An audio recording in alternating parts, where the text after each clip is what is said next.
আমি যেটা বুঝি সাকিব ভাইয়েরও একই ধারণা যে আমাদের যদি একটা একসাথে ডান্স ট্র্যাক হয় তাহলে আমার মনে হয় everyone will like it and love it. সেটা তো বলবো না, প্রথম ফিল্মটাতে আসলে দেখতে পাবো কিনা এখন পর্যন্ত শিওর না, যেহেতু আমাদের ফিল্মের এখনো কিছু সংখ্যক কাজ বাকি আছে।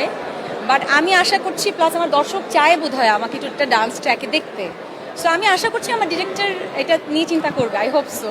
যখন আমি দেখছিলাম যে এখানে একটা ডান্স ট্র্যাক আমার নাও থাকতে পারে, তখন আমি আমার ডিরেক্টরকে সেম কথা বলেছি। এবং আমি যেটা বুঝি সাকিব ভাইয়েরও একই ধারণা যে আমাদের যদি একটা একসাথে ডান্স ট্র্যাক হয় তাহলে আমার মনে হয় everyone will like it and love it.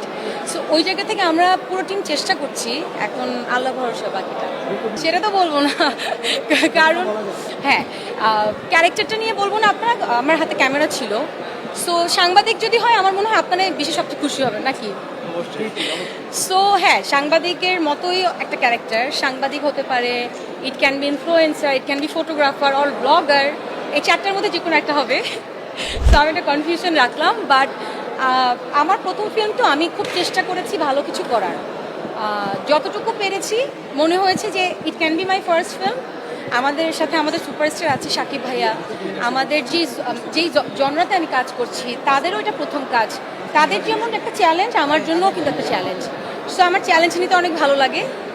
So ওই জায়গা থেকে আমার মনে হয়েছে এটা পুরো টিমের চ্যালেঞ্জ হবে। সো আমার এই কাজটা এই জন্যই করা মেনলি।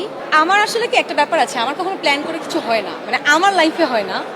বাট আলহামদুলিল্লাহ যেই বছরটা গিয়েছে, বলবো না কি কি টার্গেট করেছিলাম, দুইটা ব্যাপার টার্গেট করেছিলাম যে এই দুইটা ব্যাপার এই 2025 সালে শেষ করতে চাই।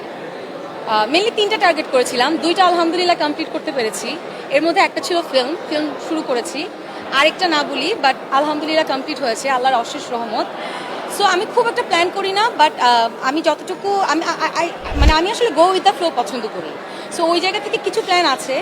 আমি একজন অ্যাক্ট্রেস, আর্টিস্টের পাশাপাশি নিজেকে কোনো একটা জায়গায় দেখার ইচ্ছা আছে আমার। হয়তো আপনাদের দোয়া থাকলে আর সাপোর্ট থাকলে আমি করতে পারবো 2026 সালে।